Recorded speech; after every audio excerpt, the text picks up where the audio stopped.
Bernard Lefebvre. Est-ce qu'on a le droit à des suggestions aussi? J'ai des questions. Okay. Une suggestion et deux questions. La première concerne Hydro-Québec. Vous avez mentionné tantôt que vous travaillez là-dessus. J'ai mentionné la semaine dernière, j'ai assisté à une des réunions qui avait lieu à Coinville.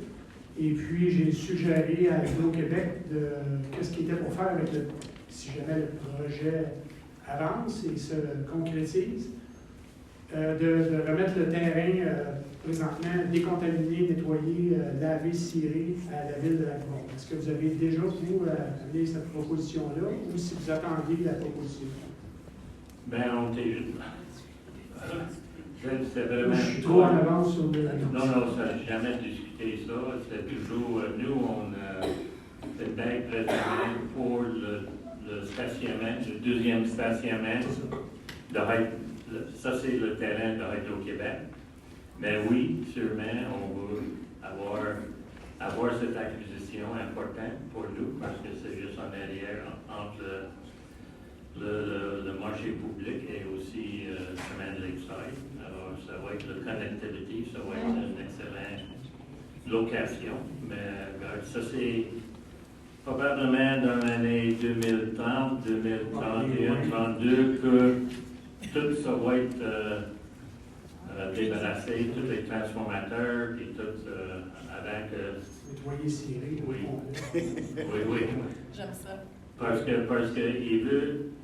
il va avoir des lignes qui vont aller proche de là, parce qu'il faut toute la ligne alimentation va venir de nouveaux stations de hydro. Alors, j'ai aucune idée où ces lignes vont être connectées. Pour connecter sur le réseau présentement que c'est à Norton. C'est ça que ça. Il va y avoir 3 autres lignes qui vont partir pour desservir toute la ville de Lac-Mort.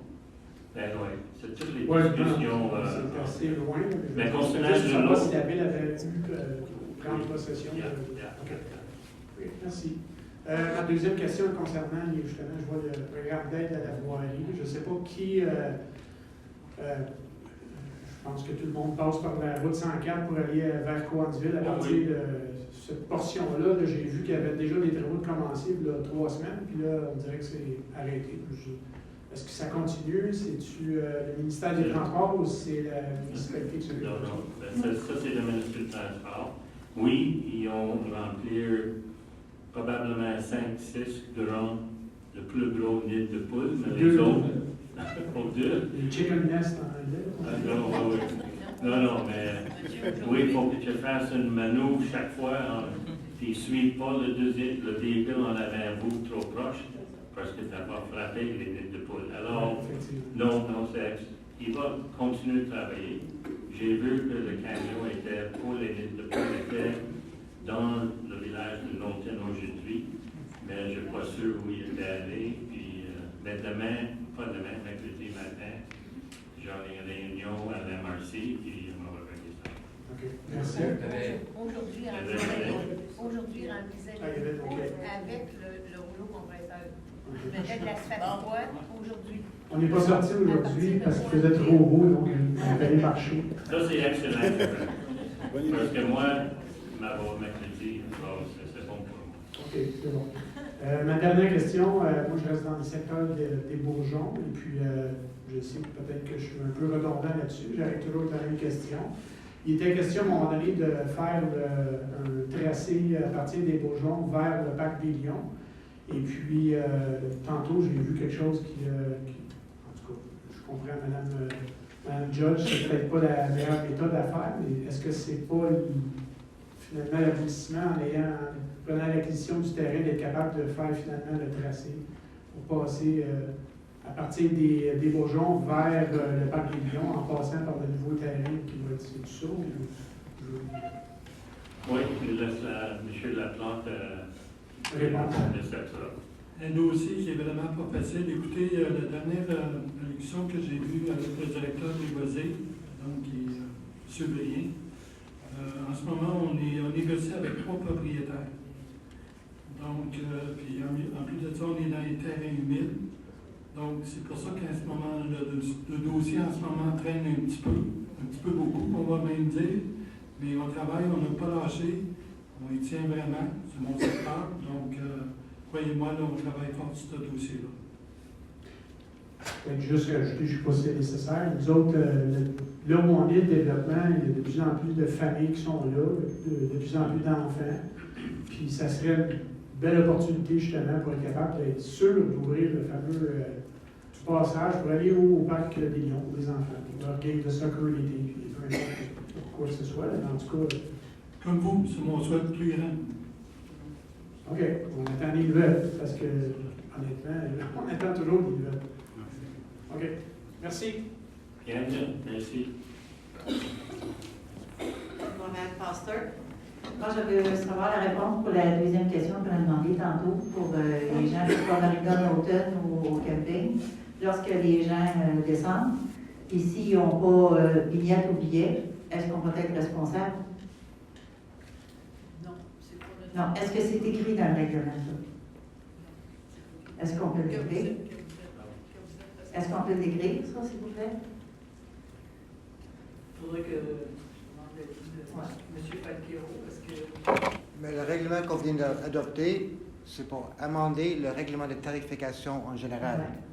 Mais tout ça revient à l'année passée, le règlement sur le station de lavage qu'on a passé en 2024, où on a mis tous les règles du jeu en ce qui concernant station de lavage, les vignettes, etc. Et il n'y a rien là qui indique que vous avez, peu importe quelle personne qui a un terrain privé, commercial, a une responsabilité de vérifier ou refuser du monde s'il n'y a pas de certificat. Moyen de l'écrire, ça? Mais je ne me rappelle pas exactement si c'est dans le règlement de l'année passée, Oui, mais c'est il sûr. y a même une OK, mais l'idée, c'est que c'est la patrouille nautique qui va gérer, vérifier. Si la personne n'a pas soit le vignette, soit le certificat, il s'ouvre à une amende. C'est ça le règlement de l'année passée qui gère ça. Je n'ai pas lu depuis... Vous avez beaucoup, ça fait beaucoup, là. Fait que c'est d'informations. Puis, tu sais, le lavage, c'est un sentiment de sécurité, c'est pas la garantie totale. Deuxième question qui est simple, j'entends parler des rues. Est-ce qu'il y a une nouvelle carte qui est à jour, 2025 ou 2024, pour les nouvelles rues qui sont à l'Albron? Parce que Dieu sait qu'on nous en demande des informations, puis on veut dire les choses bien. Il y a l'Internet qui est vrai, OK, mais quand même, est-ce qu'il y a un écrit qui a été bâti? Pour, à ma connaissance, non, mais C'est demandé. on peut vérifier s'il y a une carte qui est C'est un outil de travail. Avant, il y avait ça avec la carte pour le tourisme, mais ça se demande. Oui, OK. Ah bon, merci. Bonsoir. Bonsoir. D'abord, j'aimerais vous demander à propos de ce que vous avez mentionné tantôt à propos du projet de Expo-Québec ici dans notre secteur. Vous avez mentionné deux lignes, une ligne sud et une ligne nord. Quand moi j'ai assisté à la présentation d'Hydro la semaine dernière, il parlait de trois lignes, A, B, C. Okay, donc, vous avez dit tantôt que vous envoyez un avis formel ou une lettre à Hydro exprimant notre préférence collective pour une de ces lignes. C'est lequel des lignes de la présentation d'Hydro de laquelle parlez-vous? Because the Hydro presentation last week in Townsville, that I hope people had a chance to go to, talked about 3 transmission lines, A, B, or C. And you were speaking during the meeting here about a northern line or a southern line, and you prefer the southern line. What are you speaking about in relation to the presentation that Hydro gave us? The presentation that Hydro gave you, we don't care if it's B or C. That's the south corridor. The north corridor has one Class A, and we don't want the north. They can put 10 other options on the table for the south corridor. Okay. That doesn't bother us. It's the south corridors. Okay, so it's B or C, and you have no preference to either one. B is more. No, that's. I think B is more. That'll be decided with the Ville of Dunham and Countyville. All right. Okay. Thank you for that clarification. Now, initially, when Hydro was, they're still talking about where they're going to put that substation, right? Did the town express any preference as to where that substation be placed? Because there were two issues discussed in the Hydro meeting. The substation, where they still haven't determined where it is, and the lines. That's correct. At the beginning, they had they had a study square Right. where they wanted to implant it, which was directly centered. After many meetings, probably 2 or 3, we requested that they enlarge this as much as possible, and that is what they did, which extends beyond the 139 from Sutton Junction to the west side of 139. Right. Yeah. Our preference, naturally, would be west of the 139 because the pylons will be less visible when you're coming down the 139. But because we don't want to look at pylons and even the people going to Sutton on the east side because they'll be right in line with the mountain range and everything. So. Okay, but so is that also being communicated to Hydro? Because all you Oh, mentioned- no. This, Hydro will decide in the end where they're going to put it.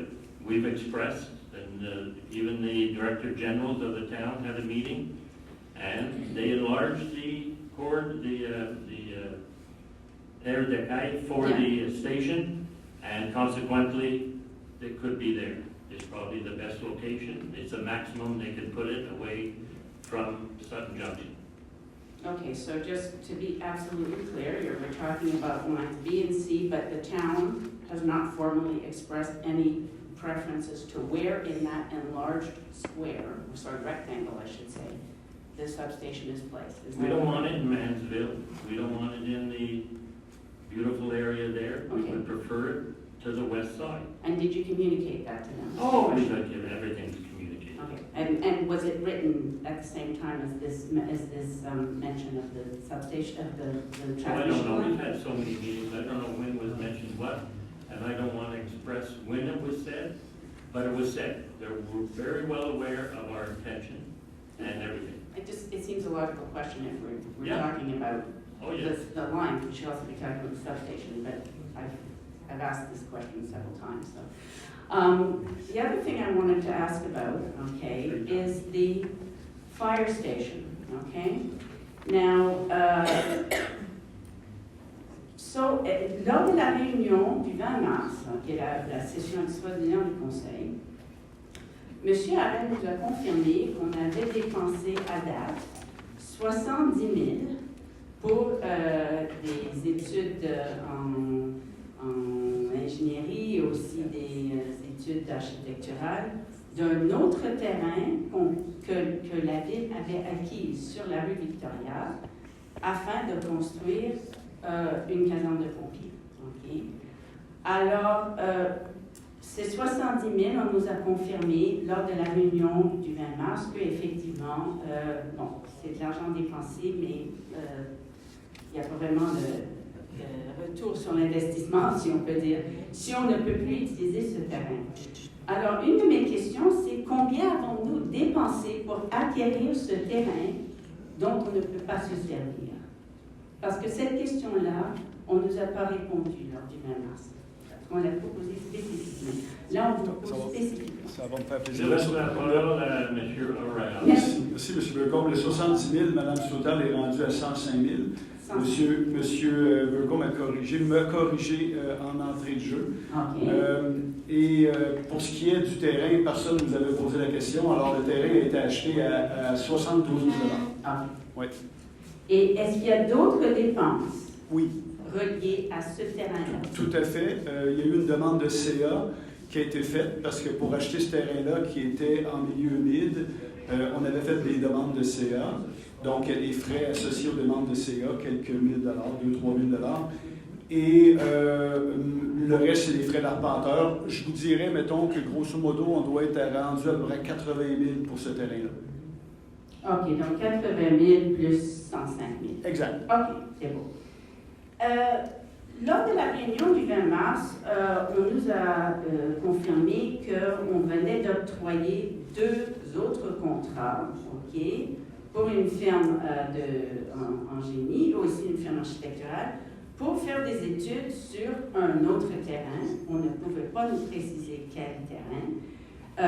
Le montant total de ces deux contrats, c'est 450 000.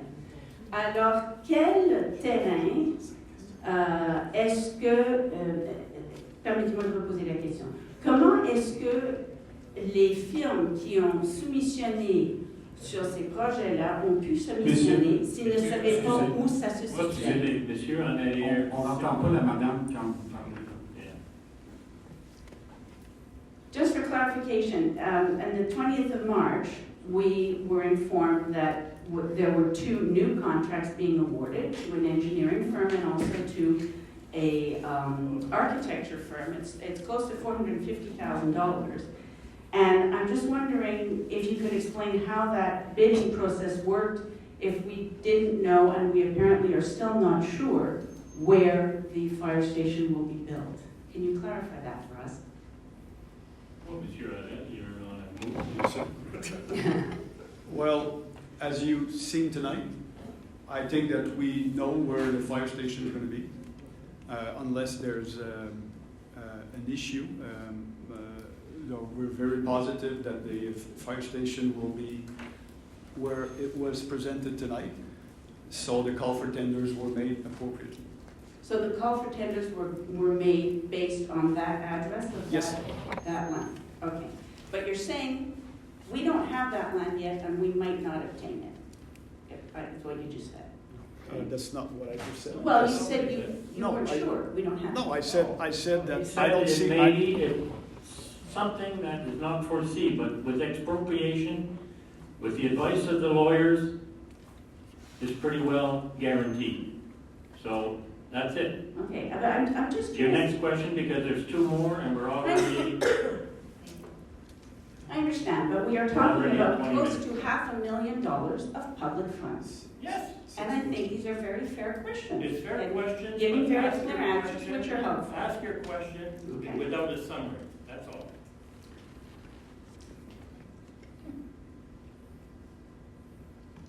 A citizen raised a point about the fire that occurred in Bolton Nest, okay? And Mr. Ulrich has had some things to say about it as well. Mr. Bergen has said some things. But I think the matter we need to look at is, you were talking about toxic materials, Mr. Mayor. But there are materials which are not toxic until they You said burn. toxic material. Right, well, I don't know that what was the you're discussion. So I That's think we correct. need to maybe refine the terms a little bit, because to my mind, the concern, and this was covered in the Radio-Canada and in the CBC, is that the firefighters from different posts went out to that fire and did not know what was burning in there, and could not find out from the owners what was burning in there. And it is extremely difficult, not to mention dangerous, I would imagine, to fight a fire if you don't know what the explosion risk is, what the chemical risk is, what the environmental risk is. So I think that's really the question we need to look at. And it made me think, what do we know? Do our firefighters know? Does the town know? And do our firefighters know? And indeed, any firefighter from any place that might be called to heaven forbid, a fire in Knowlton in any of these industrial concerns, do we know what the specific aggravated risks are in those places? Monsieur I think that's really the You question. can answer that? Sure. First of all, that's the job to the preventionists. In the town of Groom Lake, there's 2 preventionists. There's a preventionist who is firefighters, and they will make inspection on what we call the risques légers. And after that, there's what we call the risques moyens, les risques élevés, les risques très élevés. And for that kind of work, we will use what we call un technicien en prévention incendie. 3 ans de cégep means that they know exactly what they're doing. We were talking tonight about the schéma de couverture de risque. Inside of the schéma de couverture de risque, there's classification of each building. It should be inspected. And inside of the schéma de couverture de risque, there's a time to do the inspection for each of these buildings. That's the job to the technicien en prévention incendie have to do. For example, the place where you were talking about, maybe the technicien en prévention incendie didn't know, because by experience, at one time I find in West Rome, there were a place where the inside of the building was full of chemical. And that's the job of the technicien en prévention incendie have to do during the years. And their specific building, and it's their job to go around and see what's going on inside of their building. And after that, that's the job to the technicien en prévention incendie, to advise the fire department about what's going on. And after that, that's the job to the fire chief, to prepare his plan in case something happens. And after that, that's the job of the fire chief to, if, for example, there's infraction, to advise the minister about this situation. Then I don't know what's going on down there.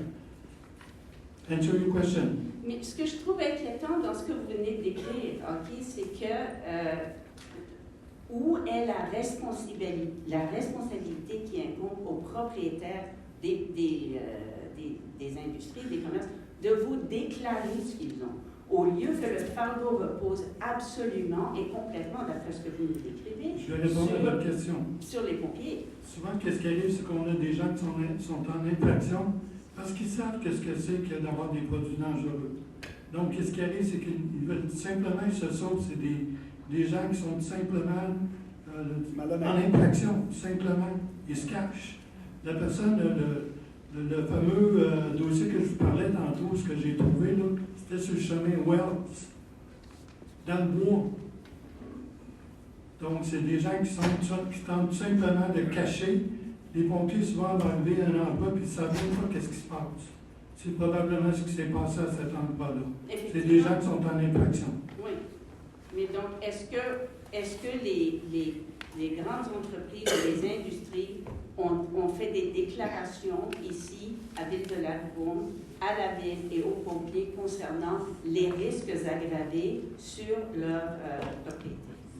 Écoutez, c'est comme je vous disais, c'est la responsabilité des propriétaires d'aviser le service d'incendie, simplement. Et est-ce que ça a été fait ou on ne sait pas? Écoutez, ça fait 7 ans que je suis parti, là, je ne peux pas savoir ce qui se passe à l'intérieur du département. Mais Pierre, c'est fait, toutes nos entreprises font partie des risques élevés et sont en communication avec nos préventionnistes et nos services d'incendie. Donc, pour ce qui est de Lac-Brome, je ne peux pas parler pour d'autres villes, mais pour ce qui est de Lac-Brome, tout ce qui est légal, on est au courant, puis on a des plans. Donc, c'est plus que ça. Là, Pierre, il mentionne, je veux dire, le pompier, quand il rentre dans le camion parce qu'il y a une intervention à faire chez KDC, là, ils connaissent exactement l'intérieur du building, et que ce soit chez Windmill, que ce soit à nos grosses entreprises. Donc, c'est connu, c'est schématisé, puis il y a un travail en amont de prévention qui est fait. Ça, c'est rassurant pour tout le monde et surtout aussi pour les Mais si c'est caché, c'est caché. On ne peut pas faire plus. Ouais.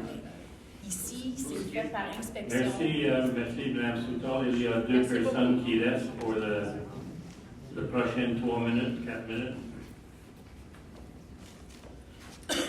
Brenda Stone, here in the village of Knowlton. I would like to know if anyone has approached the Passerelle, which is next door to where you propose to put the fire department. They are under expansion right now, spending a lot of money, and I would like to know if you have made them aware of your tentative plans to put the fire services next to their building. I can't answer that. We'll check and. I would suggest that you do, sir. Oh, yes, we It's a understand. security situation for them, and the wellness of all of their little ones that are there. And because they are expanding to be able to house an extra 60 children, 30 children, plus the 30 that are there, so it's 60, okay. So it's very There's good. 70 already. 70 plus 30. That's why I didn't pass my math test. Thank you. That's good. Thank you. No, thank you for correcting. But thank you for correcting me, but you understand my great concern. It's not a concern actually, but we can discuss It it isn't later. well for me. For you, but Having taken care of children Perfect. and auditory health, etc., yes, it is a concern, and I would really appreciate that. But on the other hand, Mrs. Stone, Madame Judge, worked there. She knows looking after young kids like that very well, so. Yes, I do too, sir. I've done the Well, same I thing. didn't say you Yes. didn't. I'm telling you. I'm on the same page as Mrs. Yep. Judge. There's no problem. Good. I'm just into prevention. Secondly, a number of us have become aware that the proprietor of 399 and 401 Knowlton Road no longer has complete access to those buildings. The province of Quebec has cut down his accessibility due to financial situations, massive difficulties financially. We've had the Sûreté de Quebec visiting him to make sure that his company is extremely limited, and I would like the town of Bromley to be aware of this. I would like also to ask the town if we have received plans for the changes that he has said that he is making to his property, because if things are not quite crooked or going according to Hoyle, I believe that the town can end up in some difficulty. And I would like to have a clarification on that. the old folks home. It's on 399 and 401, but I do know that he has applied a while back for to make changes to 401, and no real tangible plans have been received by the electrician or the plumber or anything else. And so we don't need a safety hazard in there. So to answer your question, no plans were received, and we don't expect any plans anymore. And why is that, sir? I don't know, we should ask the owner. Well, he's no longer allowed to work in his building. But it's still his building, so. Yes, it is, but the government of Quebec has shut him out. Yeah, but we don't know about that. Well, look on the web. It's on the web. Yeah, yeah, It's public information, sir. perfect. We're gonna look into it. It's a stalemate, correct? I appreciate you looking into it. I really do. Thank you.